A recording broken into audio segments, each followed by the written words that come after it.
दृष्टि आईएएस के टुडे जी के प्रोग्राम में आपका स्वागत है। शुरुआत करते हैं पिछले अभ्यास प्रश्न से, जिसमें हमने आपसे पूछा था भारतीय खाद्य निगम यानी एफसीआई की स्थापना किस अधिनियम के तहत की गई थी। आपके ऑप्शन थे, ऑप्शन ए राष्ट्रीय खाद्य सुरक्षा अधिनियम 2013, ऑप्शन बी राष्ट्रीय खाद्य सुरक्षा अधिनियम 2003, ऑप्शन सी खाद्य निगम अधिनियम 1964 या फिर ऑप्शन डी खाद्य निगम अधिनियम 2008। तो इस प्रश्न का सही उत्तर है विकल्प सी, खाद्य निगम अधिनियम 1964।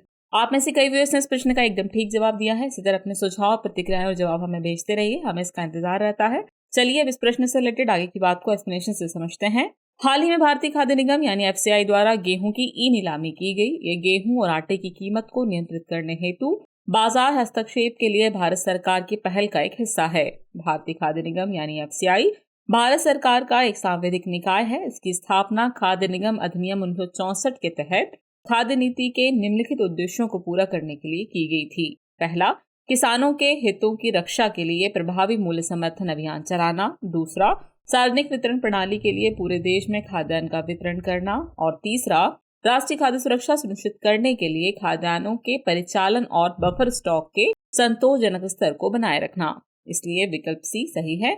अपनी स्थापना के बाद से एफसीआई ने खाद्य सुरक्षा सुनिश्चित करने में महत्वपूर्ण भूमिका निभाई है। इस तरह इस प्रश्न का सही उत्तर है विकल्प सी, खाद्य निगम अधिनियम 1964। चलिए अब शुरुआत करते हैं आज के एपिसोड की। तो आज के एपिसोड का पहला प्रश्न है, हाल ही में खबरों में रहा बरदा वन्यजीव अभयारण्य किस राज्य में स्थित है। आपके ऑप्शन है राजस्थान, गुजरात, मध्य प्रदेश या फिर उत्तर प्रदेश। तो इस प्रश्न का सही उत्तर है विकल्प बी, गुजरात। हाल ही में गुजरात सरकार ने 40 शेरों को बरदा वन्यजीव अभयारण्य में स्थानांतरित करने की योजना बनाई है। पिछले 2 दशकों से विशेषज्ञों ने भारत में शेरों के स्थानांतरण की मांग की है, क्योंकि गिर में यह भौगोलिक रूप से अलग थलग हो गए हैं। कैनाइन डिस्टेम्पर वायरस जैसी बीमारियों के कारण उनकी मृत्यु होने पर एक दूसरा आवास शेर की आबादी को विलुप्त होने से बचाएगा। बता दें कि बरदा वन्यजीव अभयारण्य गुजरात में स्थित है, इसलिए विकल्प भी सही है। ये पोरबंदर से लगभग 15 किलोमीटर और गिरबन राष्ट्रीय उद्यान से 100 किलोमीटर पश्चिम में स्थित है। इस तरह इस प्रश्न का सही उत्तर है विकल्प बी, गुजरात। नेक्स्ट क्वेश्चन है, कभी कभी समाचारों में दिखने वाला कुदुम्बश्री क्या है।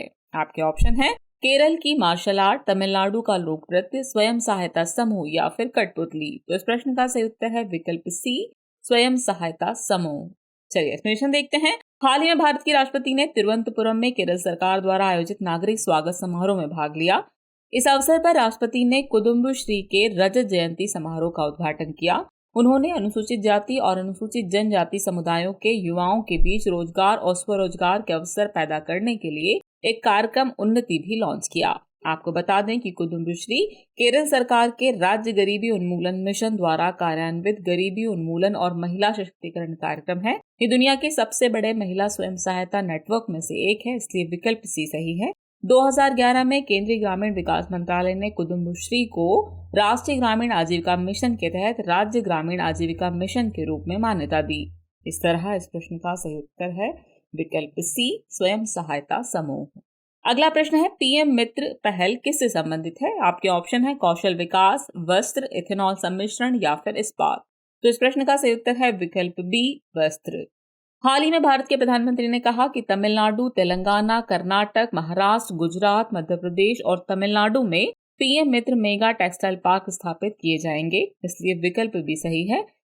यह पार्क F5 यानी farm to fibre to factory to fashion to foreign vision के अनुरूप कपड़ा क्षेत्र को बढ़ावा देंगे। ये कपड़ा क्षेत्र के लिए अत्याधुनिक बुनियादी ढांचा प्रदान करने के साथ निवेश आकर्षित करेंगे और लाखों नौकरियां सृजित करेंगे। पीएम मित्र का पूरा नाम प्रधानमंत्री mega integrated textile reason and apparel है। इनका उद्देश्य संयुक्त राष्ट्र के सतत विकास लक्ष्य 9 को प्राप्त करने में भारत की मदद करना है। आपको बता दें कि सतत विकास लक्ष्य 9 लचीले बुनियादी ढांचे का निर्माण और सतत औद्योगिकरण एवं नवाचार को बढ़ावा देने से संबंधित है। इस तरह इस प्रश्न का सही उत्तर है विकल्प बी, वस्त्र। नेक्स्ट क्वेश्चन है, राष्ट्रीय महासागर प्रौद्योगिकी संस्थान यानी NIOT किस मंत्रालय से संबंधित है। आपके ऑप्शन है पृथ्वी विज्ञान मंत्रालय, इलेक्ट्रॉनिक्स और सूचना प्रौद्योगिकी मंत्रालय, गृह मंत्रालय या फिर पर्यावरण, वन और जलवायु परिवर्तन मंत्रालय। तो इस प्रश्न का सही उत्तर है विकल्प ए, पृथ्वी विज्ञान मंत्रालय। चलिए एक्सप्लेनेशन की बात को समझते हैं। राष्ट्रीय महासागर प्रौद्योगिकी संस्थान यानी NIOT लक्षद्वीप में हरित एवं स्वसंचालित अलवणीकरण संयंत्र स्थापित करने जा रहा है। गौरतलब है कि राष्ट्रीय महासागर प्रौद्योगिकी संस्थान यानी NIOT पृथ्वी विज्ञान मंत्रालय के तत्वावधान में एक संस्थान है, इसलिए विकल्प ए सही है। ये नवंबर 1993 में एक स्वायत्त निकाय के रूप में स्थापित किया गया था। इसका प्रमुख कार्य समुद्र से ऊर्जा का दोहन करना है। ये चेन्नई में स्थित है और इसका प्रबंधन एक शासी परिषद द्वारा किया जाता है। इस तरह इस प्रश्न का सही उत्तर है विकल्प ए, पृथ्वी विज्ञान मंत्रालय। अगला प्रश्न है, निम्नलिखित में से कौन उड़ान योजना के उद्देश्य हैं? पहला है क्षेत्रीय हवाई संपर्क को प्रोत्साहित करना, दूसरा है जनता के लिए हवाई यात्रा को सस्ता बनाना और तीसरा है क्षेत्रीय मार्गों पर एयरलाइन संचालन की लागत को कम करना। दिए गए कूट का प्रयोग कर आपको सही उत्तर बताना है। आपके ऑप्शन है केवल 1 और 2, केवल 2 और 3, केवल 1 और 3 या फिर 1, 2 और 3। तो इस प्रश्न का सही उत्तर है विकल्प डी, यानी 1, 2 और 3 तीनों ही कूट सही हैं। चलिए एक्सप्लेनेशन देखते हैं। हाल ही में नागरिक उड्डयन मंत्री ने लोकसभा में उड़ान योजना के संबंध में जानकारी दी है। उड़ान योजना 21 अक्टूबर 2016 को शुरू की गई थी। इसका उद्देश्य उड़े देश का आम नागरिक के दृष्टिकोण का पालन करके आम नागरिक की आकांक्षाओं को पूरा करना है। ये टियर 2 और टियर 3 शहरों में एविएशन इंफ्रास्ट्रक्चर और एयर कनेक्टिविटी को बढ़ाता है। इसका लक्ष्य क्षेत्रीय हवाई संपर्क को प्रोत्साहित करना और जनता के लिए हवाई यात्रा को सस्ता बनाना है। ये क्षेत्रीय मार्गों पर एयरलाइन संचालन की लागत को कम करने और वित्तीय सहायता प्रदान करने पर भी ध्यान केंद्रित करती है, इसलिए विकल्प डी सही है। आपको बता दें कि इस योजना के तहत 28 फरवरी 2023 तक 9 हेलीपोर्ट और 9 एरोड्रोम सहित 74 हवाई अड्डों को जोड़ने वाले 469 मार्गों को शुरू किया गया है। इस तरह इस प्रश्न का सही उत्तर है विकल्प डी, यानी 1, 2 और 3 तीनों ही सही हैं। चलिए अगला प्रश्न देखते हैं। भारत बांग्लादेश मैत्री पाइपलाइन के संबंध में निम्नलिखित कथनों पर विचार कीजिए। कथन 1 है, भारत 130 किलोमीटर लंबी पाइपलाइन के जरिए बांग्लादेश को डीजल निर्यात करेगा। कथन 2 है, ये पाइपलाइन भारत में 5 किलोमीटर और बांग्लादेश में 125 किलोमीटर तक फैली हुई है। उपयुक्त में से कौन सा से कथन सही है या फिर है? आपके ऑप्शन है केवल 1, केवल 2, 1 और 2 दोनों, और न तो 1 न ही 2। तो इस प्रश्न का सही उत्तर है विकल्प सी, यानी 1 और 2 दोनों ही कथन सही हैं।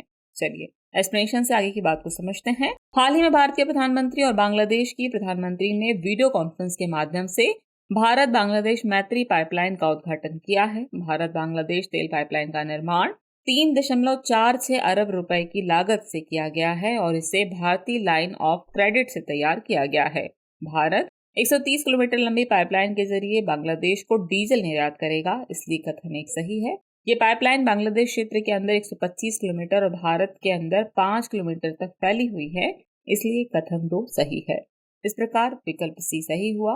भारत के साथ पाइपलाइन से बांग्लादेश के लिए ईंधन तेल के परिवहन लागत में 50% की कमी आएगी। इस तरह इस प्रश्न का सही उत्तर है विकल्प सी, यानी 1 और 2 दोनों ही कथन सही हैं। अगला प्रश्न है, कुछ राज्यों के लिए विशेष प्रावधान के संबंध में निम्नलिखित कथनों पर विचार कीजिए।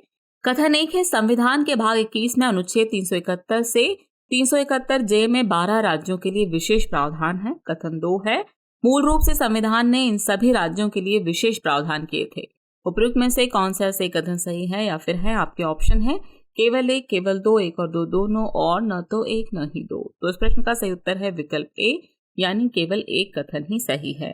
चलिए एक्सप्लेनेशन से आगे की बात को समझते हैं। संविधान के भाग 21 में अनुच्छेद 371 से 371 जे में 12 राज्यों के लिए विशेष प्रावधान है, इसलिए कथन 1 सही है। ये राज्य है महाराष्ट्र, गुजरात, नागालैंड, असम, मणिपुर, आंध्र प्रदेश, तेलंगाना, सिक्किम, मिजोरम, अरुणाचल प्रदेश, गोवा और कर्नाटक। राज्यों के लिए विशेष प्रावधान का उद्देश्य राज्यों के पिछड़े क्षेत्रों के लोगों की आकांक्षाओं को पूरा करना या राज्यों के आदिवासी लोगों के सांस्कृतिक और आर्थिक हितों की रक्षा करना है। मूल रूप से संविधान ने इन राज्यों के लिए कोई विशेष प्रावधान नहीं किया था, इसलिए कथन 2 सही नहीं है। उन्हें राज्य पुनर्गठन के बाद किए गए विभिन्न संशोधनों द्वारा शामिल किया गया है। इस तरह इस प्रश्न का सही उत्तर है विकल्प ए, यानी केवल 1 कथन ही सही है। नेक्स्ट क्वेश्चन है, निम्नलिखित में से कौन सा दर्रा लेह और श्रीनगर को जोड़कर लद्दाख तथा जम्मू कश्मीर के बीच एक महत्वपूर्ण कड़ी प्रदान करता है? आपके ऑप्शन है जोजिला, बुमला, देवसा या फिर सेला। तो इस प्रश्न का सही उत्तर है विकल्प ए, जोजिला। हाल ही में सीमा सड़क संगठन ने ग्रेटर हिमालयन रेंज पर रणनीतिक जोजिला दर्रा खोला है। जोजिला लद्दाख के कारगिल जिले में स्थित एक उच्च पहाड़ी दर्रा है। यह दर्रा लेह और श्रीनगर को जोड़कर लद्दाख और जम्मू कश्मीर के बीच एक महत्वपूर्ण कड़ी प्रदान करता है, इसलिए विकल्प ए सही है। इसे बर्फीले तूफान का पहाड़ी दर्रा कहा जाता है। भारी हिमपात के कारण जोजिला दर्रा सर्दियों के दौरान बंद रहता है, जिससे लद्दाख क्षेत्र का कश्मीर से संपर्क कट जाता है। इस तरह इस प्रश्न का सही उत्तर है विकल्प ए, जोजिला। अगला प्रश्न है, आरबीआई के गवर्नर के संदर्भ में निम्नलिखित कथनों पर विचार कीजिए। कथन 1 है, सर बेनेगल रामाराव आरबीआई के सबसे लंबे समय तक सेवा करने वाले गवर्नर थे। कथन 2 है, चिंतामन द्वारकानाथ देशमुख आरबीआई के पहले भारतीय गवर्नर थे। उपयुक्त में से कौन सा सही कथन सही है या फिर है? आपके ऑप्शन है केवल 1, केवल 2, 1 और 2 दोनों, और न तो 1 न ही 2। तो इस प्रश्न का सही उत्तर है विकल्प सी, यानी 1 और 2 दोनों ही कथन सही है।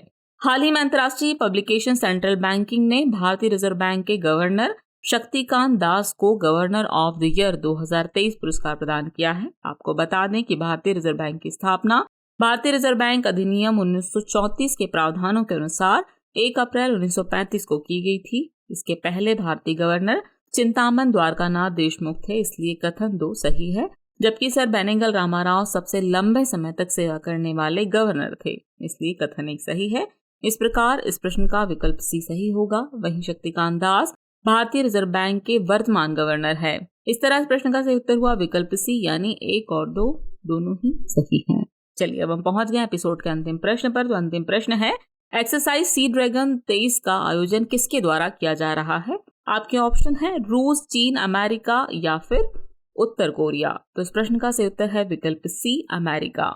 चलिए एक्सप्लेनेशन आगे की बात को समझते हैं। हाल ही में भारतीय नौसेना का एक P-8I विमान यूनाइटेड स्टेट्स नेवी द्वारा आयोजित एक्सरसाइज सी ड्रैगन 23 में भाग लेने के लिए अमेरिका पहुंचा, इसलिए विकल्प सी सही है। ये समन्वित मल्टीलैटरल एंटी सबमरीन वॉरफेयर अभ्यास का तीसरा संस्करण है। यह अभ्यास विभिन्न देशों के बीच समन्वित पनडुब्बी रोधी युद्ध पर ध्यान केंद्रित करेगा। इसका उद्देश्य एक खुले समावेशी इंडो पैसिफिक के प्रति प्रतिबद्धता के आधार पर उच्च स्तर के समन्वय को हासिल करना है। इस तरह इस प्रश्न का सही उत्तर है विकल्प सी, अमेरिका। चलिए वक्त हो चला है आज के एपिसोड से रिलेटेड अभ्यास प्रश्न को नोट करने का। तो अभ्यास प्रश्न है, हाल ही में समाचारों में देखा गया MQ-9 रिपर क्या है? आपके ऑप्शन है, option A drone, option B torpedo, option C पनडुब्बी या फिर ऑप्शन डी सुपर कंप्यूटर। तो व्यूअर्स इस प्रश्न का जवाब कमेंट बॉक्स में देना न भूलें। जल्द ही मिलते हैं नए एपिसोड में नए नए सवालों, उनके नए नए जवाबों और जानकारियों के साथ। तब तक के लिए शुक्रिया।